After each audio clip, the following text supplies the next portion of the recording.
And just what is a bunya? You'll find out on Wonderworks.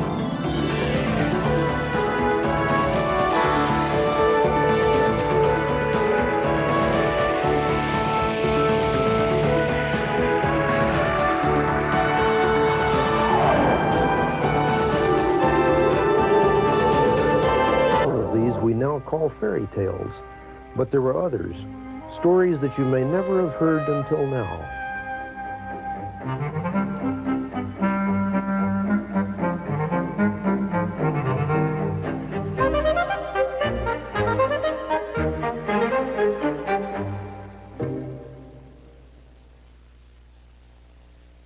I always used whisk, but I had a coupon, so I switched. Got a ring around the collar. Now I stick to whisk.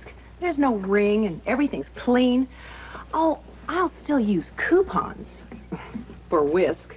Before you slip it over or slide it on, before you dress, caress. Caress with bath oil. Leaves your skin softer than soap can. Softer than anything that touches it. Before you dress, caress. Now you can take good old American cooking and add a new kind of zest. Campbell's new Zesty Tomato Soup Sauce. It spices up a chicken dish, makes pizza pepperoni, great barbecue and burgers too, and even macaroni. A unique sauce, complete with chunks of tomatoes and zesty herbs. Zesty makes your cooking great, makes every dish a dandy. Campbell's new Zesty Tomato Soup Sauce. So better keep it handy, 'cause Campbell's soup makes good food.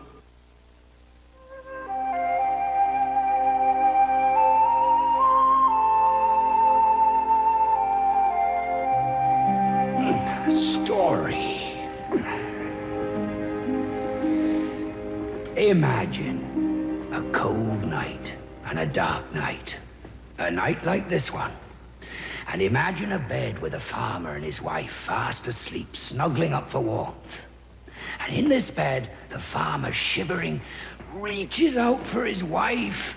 But instead of a head, he finds a foot, because his missus is rubbing noses with their dog, who sleeps every night at the end of the bed. What kind of dog? I don't know. A dog. Some kind of dog. Some kind of dog? Terrific story. Should I bark? Oh, no. Just for tonight. Don't be dense, woman. One night won't hurt. It might work. Sleeping upside down? What good's that gonna do? Midwife said it sometimes helps. You're not gonna get a child. If you want company, get a widow woman up from the village. Now come up this end. I'm proper frozen. But the farmer's wife didn't want no widow for company. She wanted a baby. And she'd wanted this child for what seemed a lifetime, until she couldn't bear to watch the lambs born, or the calves come, or the eggs hatch. It hurt her so. And she drove the farmer mad with her cranky books and her cranky charms and remedies. This stings. That's good. It's good. I'm making you a nice tonic, no, to be drunk night and morning. I want a child. I wouldn't care if it were a strange thing, made of marzipan or porridge, if it were ugly as a hedgehog. I want a baby to wrap in a bundle and sing to and snoodle with and hug to bits.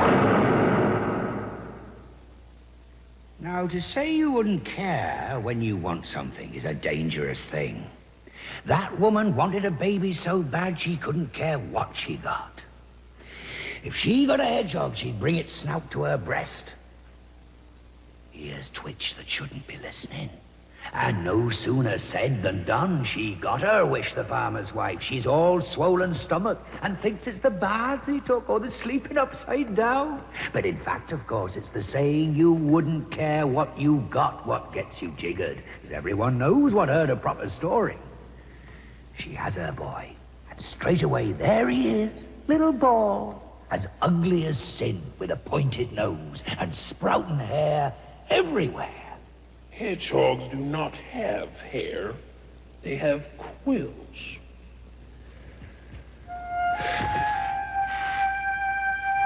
But this hedgehog baby had quills as soft as feathers, and his mother held him to her breast and wrapped him in a bundle and snoodled him and hugged him to bits. And she gave him the name Hans. Hans, my hedgehog, she called him. She didn't notice his queer face or the looks people gave him, but the farmer did and hated him. Out in the field he chopped and scythed and bundled and milked, but all the while the shame of what had befallen him turned a knot in his heart.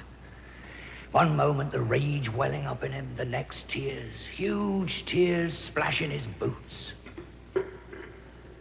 And time passed by, day following day, week chasing week, and the hedgehog boy grew up. Hey, BC! You, chicken chop, triple black, hoghead, double hog, And Hans, my hedgehog, learned he was strange, and he learned he was ugly, and he learned to be sad, and he learned the name that was given him. double hog!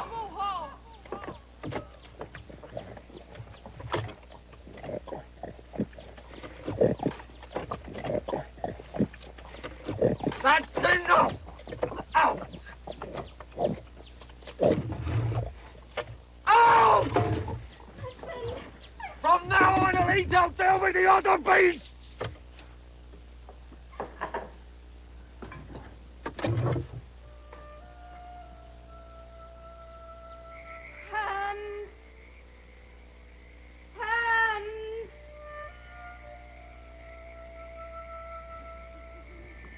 Come home! Hans heard them, but he wouldn't answer. He lay there all night, his rooster for company, and thought until he thought a hole in the ground. And his mother couldn't sleep, and his father wandered the dark hours, a great needle in his heart. In the morning, weary, the farmer returned. By the step, asleep, was his son, the grovel hog. I've trudged all night for you. You'll not eat for a week off my food. Father, I want you to do some things for me. You what? I want you to go to the village and have me a saddle made for my rooster so I can ride him. And I want some of your sheep and some hens and some pigs. Oh, do you now, fancy fine? I know which ones I'd like, and they would be happy to come with me. Come with you? Come with you where? Where I go. Which is away, which is to somewhere where I can't hurt anyone, and no one can hurt me. And when are you planning this gad to away and somewhere? When I have the saddle. You can't go nowhere. What'd your mother say? Or who dotes on you? Father, all night I lay outdoor to understand why you don't love me. And I've thought until I've thought a hole in the grass. And now it's all right. When I have the saddle, I'll go. And the farmer felt ashamed, and he brought home a saddle for the rooster, and he herded up the animals his son had asked for, and he told his wife pack a packed lunch, and all the while the grovel hog sat on the stoop and waited. And when all was done, he went to his mother and she kissed him, and then to his dad and hugged him. And the farmer knew for the first time how soft he was. They watched him until he was a faint smudge in the distance, and his mother felt a crack in her heart like a tiny pencil line. And each day after the pencil line got thicker and thicker, and one day not long after, her heart split in half, and she died. 20 years later, a king got lost in a great forest. And after he got lost, he got more lost, until he was so lost he began to tug his ear, which is a sure sign of big trouble, when he heard a sound, which was a bitter sound and a sweet sound all at once, which began like hello and ended like goodbye. And tugging his ear like Billy-O, he followed the sound until he came to a clearing. And the palace the king saw before him was the most extraordinary palace in your whole bourne.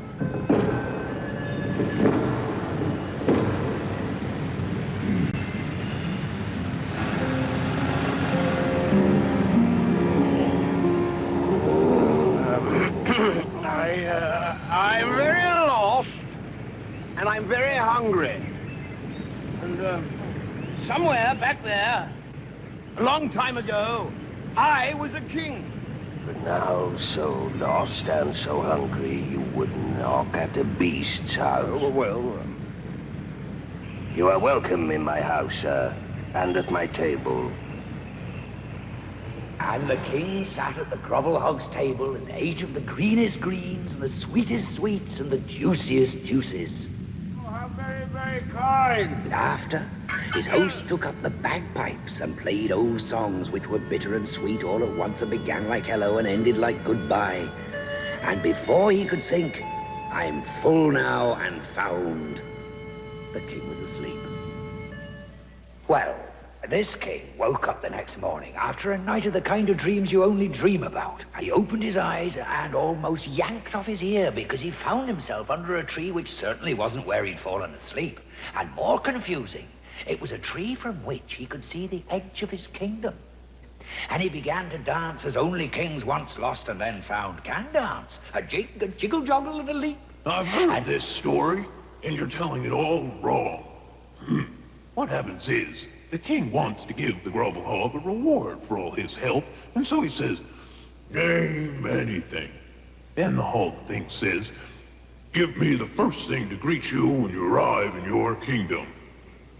And the king agrees, because he knows the first thing to greet him will be his faithful flop-eared Wagger, the royal dog. So the king says yes, and the hog thing says, I'll collect my reward in a year and a day. And off he goes on his ridiculous rooster. But things don't go as he planned, do they? And it's not poor Wagger who gets there first.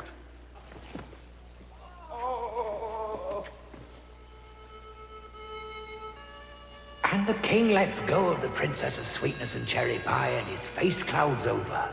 But then he shrugs and turns back to his daughter and dog and walks away for a year and a day.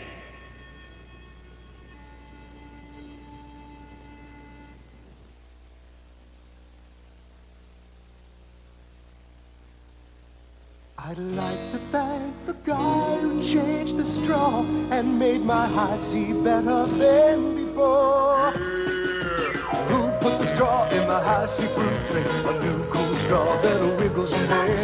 A new long straw in my high C fruit tray with vitamin C for me and my friend. Who was that man? I'd like to shake his hand. He made my high C cooler than before. My baloney has a first name, it's O-S-C-A-R. My baloney has a second name, it's M-A-Y-E-R. Oh, I love to eat it every day. And if you ask me why, I'll say, 'cause Oscar Mayer has a way with C-O-L-O-G and A. If the name's Oscar Mayer, it's quality meat and no fillers, just the best that it can be. How's that? The man. Who the hell do you think you're talking to? You're much more dangerous than I thought. The woman. Lyndon, you are frightening me. Where's Landon? That's what I'd like to know every night at dinner, Buster. The movie. We'll show that cowboy what the Kennedys are really made of. I'll come back and let that snot-nosed Bobby eat me for breakfast. President's been taken into surgery. The remarkable leader you never really knew. Randy Quaid stars in The Untold Story. LBJ, The Early Years. Tomorrow. Monday, when Alf tries to contact the dead. Will he get a hold of Grandpa? Give us a sign. Monday.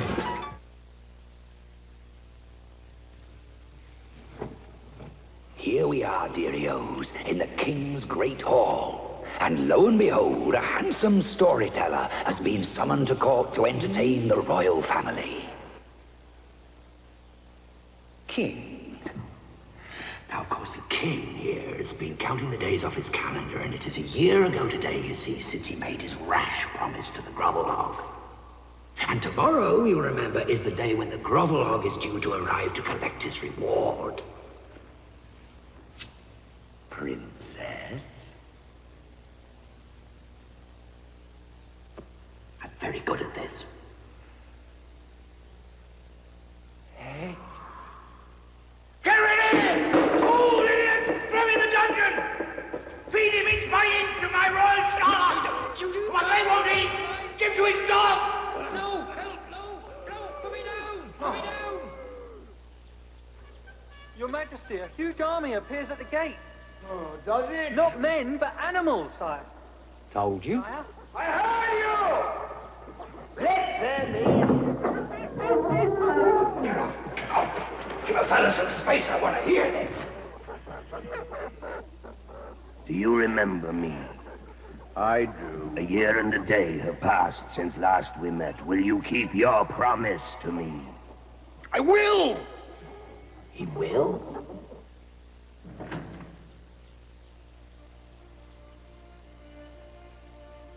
Do you know of me, lady? I do, sir. You saved my father and he owes you his life. Do you know of his promise to me? He promised you the first thing to greet him on his return. And what was that? Me, sir.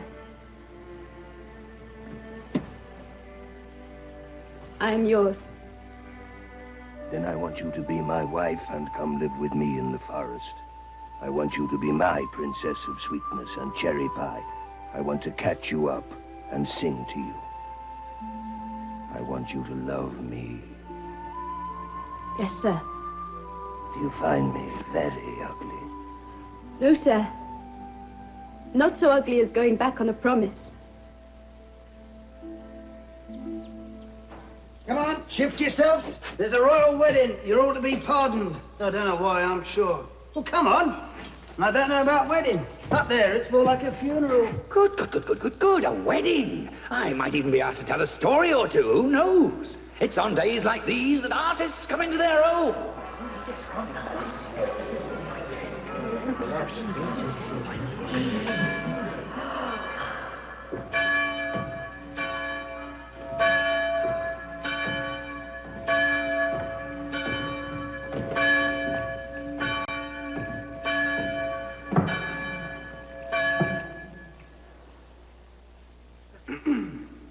We are gathered here today.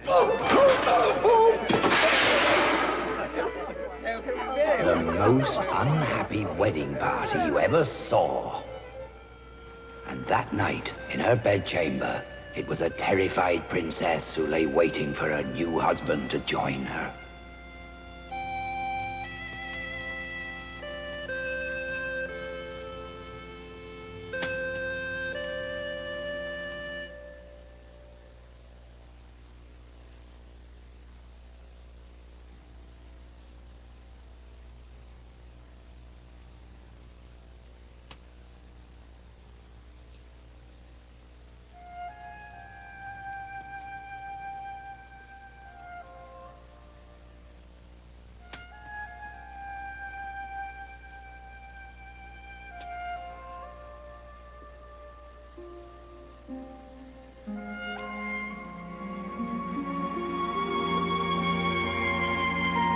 Lying there, half sweetness, half cherry pie, the princess could hardly credit what she'd seen.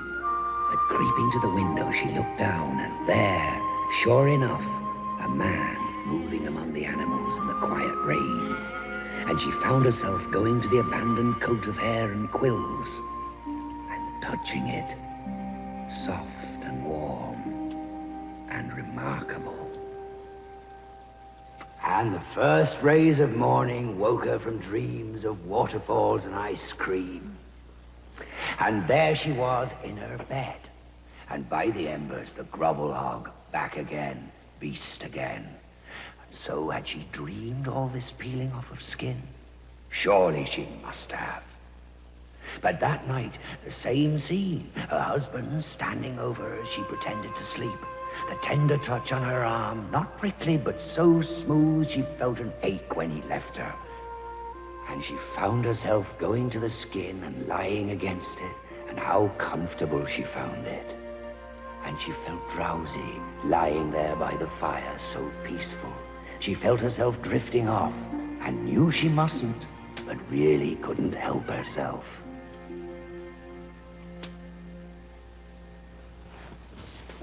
Sir, I woke and you had gone, and left behind you your coat of quills. Which would you have for husband? The man or the creature? I have a husband, sir. And he is what he is. No more and no less. Then forgive him, madam, if he returns to his skin. For I am enchanted and cannot leave it. But if you say nothing of this for a third night, then loyal love will break the spell forever. I promise. But we all know about promises, don't we? And secrets. What use are they when no one knows about them? When they twist and turn and tickle in our stomachs. When they're tickly little fish wriggling into our conversations. Now, you see, the princess had a mother, and mothers have this way of catching secret fish and promise fish. They eye us with wise eyes, and all our rivers are glass to them. Just so with the queen, who that morning at breakfast sees her daughter skip to the table. Eat, when for days no appetite. Hungry? Laugh, Yes. when for days no laughter. Sleep well? Yes, thank you. Not troubled by the creature? No, Mother. And please don't speak of him as a creature. Listen, daughter. Last night, your father and I went to a wise woman and told of your tragedy. And she knows of these creatures, these grovel hogs, and knows the remedy. He is enchanted, you see. I know. Oh? I mean, I knew that he must be, or something like that. Yes, I see. He's enchanted. He's told you, hasn't he? No, really, he hasn't. I just knew he must be. And, does he take off his skin? No, he doesn't. The only way to break the spell is to throw the skin into the fire. Cast the skin into the flames, and he will be free of it. That's not the way. So, he has told you.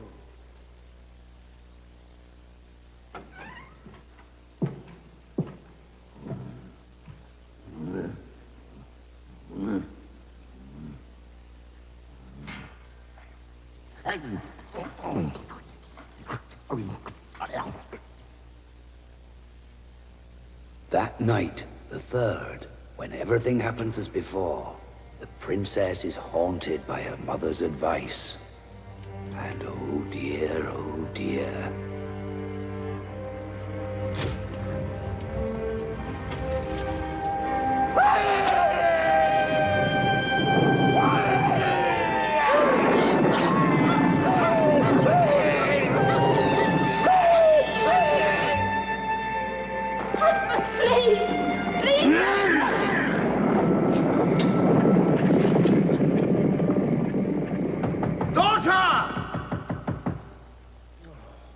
And there she sat, the princess of sweetness and cherry pie, weeping into the fire, and she would let no one see her, not even me, and I was her favorite.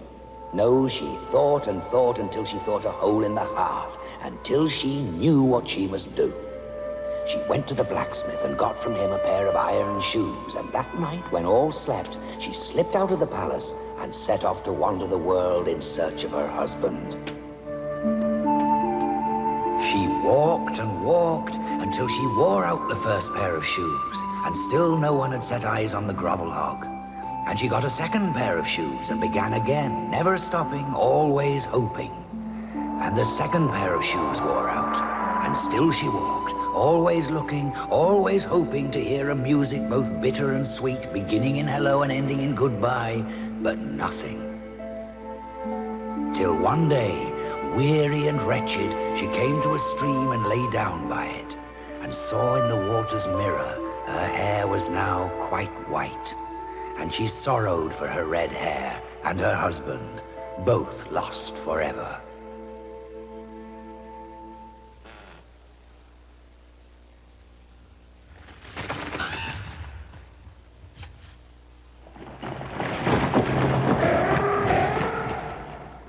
To the health of that most beautiful woman who could not keep her promise for one more day. Husband. How did you find me? I have walked the world to find you. And have worn out the soles of 3 pairs of iron shoes. My hair is no longer red. that I come to claim you and catch you up and snoodle you and hug you to bits.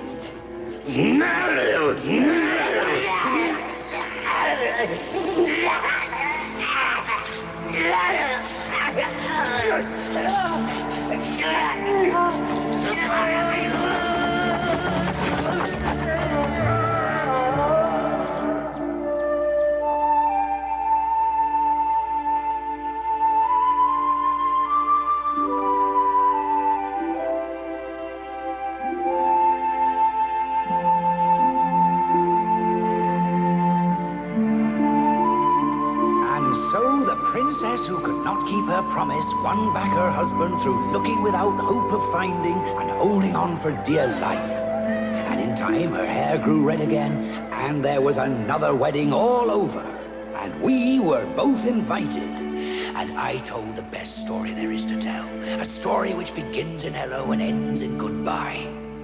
And for a gift, she gave me a shoe worn to nothing. And here it is.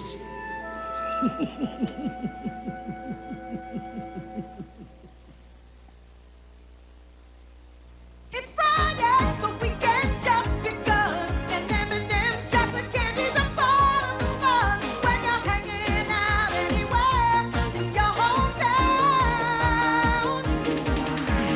all the world loves M&M's. They're a weekend world of fun for everyone. M&M's chocolate candies. The milk chocolate melts in your mouth, not in your hand. A woman can learn a lot just by watching other women. A lot of ways to use Johnson's baby oil. For shaving, softening, as an eye makeup remover. All your beauty needs in one bottle from Johnson & Johnson. Sam, comb your hair. I'm always combing my hair. Then try Johnson's Gentle Conditioning Shampoo for clean, controllable hair. You combed your hair. Johnson's Gentle Conditioning Shampoo and Conditioner. The hair care pair for kids. Next, the Golden Girls get a case of the rockabye blues when they become babysitters. After that, the laughs are easy on Easy Street on a special night, followed by Today at 35. I'm Bryant Gumbel. It's a birthday party, today at 35. I'm Jane Pauley. The Golden Moments and a peek at what today might look like on its 70th. A primetime celebration, tonight.